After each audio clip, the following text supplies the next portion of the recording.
Hey everyone, welcome back to Trek on the Tube. Oh my god, blasphemy, shock, deception, disgrace. How dare he make a video about Star Wars? Oh my goodness, by the prophets, how can this be happening? Well, you know what? I'm just as surprised, I'm just as shocked as you. I never thought I would do this. This goes against every single made-up rule that I made for this channel. I'm doing an episode review out of order. I never thought I would do that. I'm starting with Season 2, Episode 1. But here we are. I'm talking about Star Wars. I said I would only talk about Star Trek or Star Trek adjacent or Star Trek inspired things, and yet, oh my goodness, we're talking about Star Wars. I don't know how this is... It's happening, people. It's happening. I threw out the rulebook. That's right, I threw out my own rulebook. The rulebook has been thrown out. This is a Star Wars The Mandalorian review. We are talking about Season 2, Episode 1, Chapter 9, The Marshal. There will be lots of spoilers, but there will be no Easter eggs because, full disclosure, I don't know enough about Star Wars to be able to do that.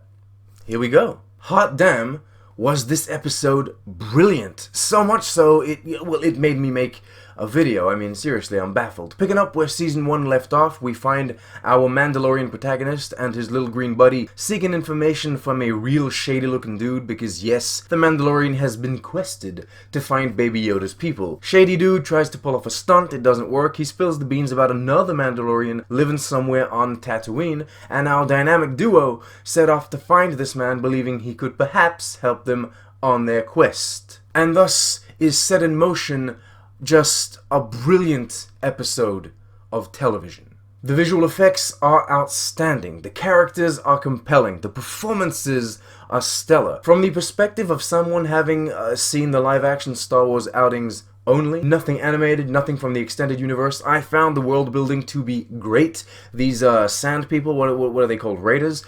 It was nice learning about them and getting their point of view on things. The pacing was impeccable. There was action, there was suspense, there was humor. There was some expository dialogue and a fun flashback, but none of that slowed down the episode. On the contrary, it actually set up the use of a certain weapon for later on. And the whole thing is so flawlessly directed. The cinematography is beautiful. The way they set up the shots, and how the episode even switched up its aspect ratio when the fight went down, God, was that cool. For the whole episode, you got those black bars, right? Except when the fight goes down. It goes full screen, which technically means you get in closer to the action, closer to the actors. You have these wonderful reaction shots and gripping action scenes where you even feel pulled into the fight yourself. You're part of the action. It's so good. And then there's the music. It was Star Wars feeling, but unique enough to really seem at home in this episode specifically. You know what? I don't even know what more to say. It was just so good. I have notes, but I don't know.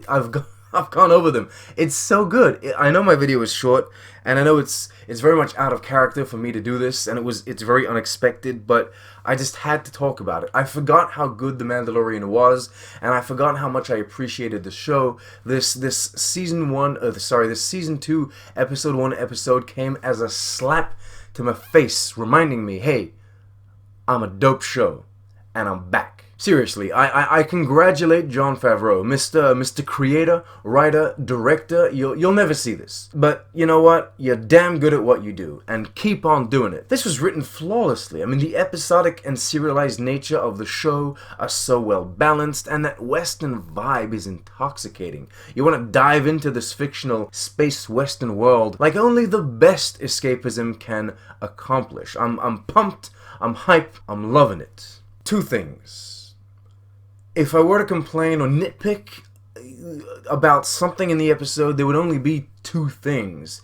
And these aren't major complaints, they're just thoughts that popped up in my head as I was watching. The first is one of those bike scenes. For some reason, I could tell that they weren't filming outside. Like, I could tell they were in front of a screen in a studio. I don't know why, but it just felt a little fake, so the visual effects on that weren't the best, but it didn't take me out of the episode, per se. And the second thing is maybe some of the dialogue from the mechanic in the beginning of the episode was a bit dodgy. I don't know, it was fun, it just didn't feel as tight as the rest of the writing. That's it though, that's all I have to complain about. Everything else was spectacular, and I'm so happy the show is back. Alright, that's it. Star Wars: The Mandalorian, Chapter 9, The Marshal. What did you think? Did you like it as much as me? Seriously, am I the only one absolutely amazed by what I just saw? This is usually the moment where I start talking about the Easter eggs, the canon connections, the references to the rest of the universe, or at least this is what I do for my Star Trek reviews, but I won't be doing it here. As we mentioned earlier, I just don't know enough about Star Wars. I don't feel comfortable talking about that. So yeah, this is the end. Thank you so much for watching. Don't forget to like, subscribe, and share with your friends if you enjoyed the video. It always helps out. This is my Spocktober shirt. Look at it, look at it, look at it. It's so cool. I love it so much. It's a Trek on the Tube Halloween exclusive. It'll be gone in a couple of days, so get it before it's gone. You're the best, Jon Favreau. Keep being amazing. Jon Favreau for the win. Live long and prosper.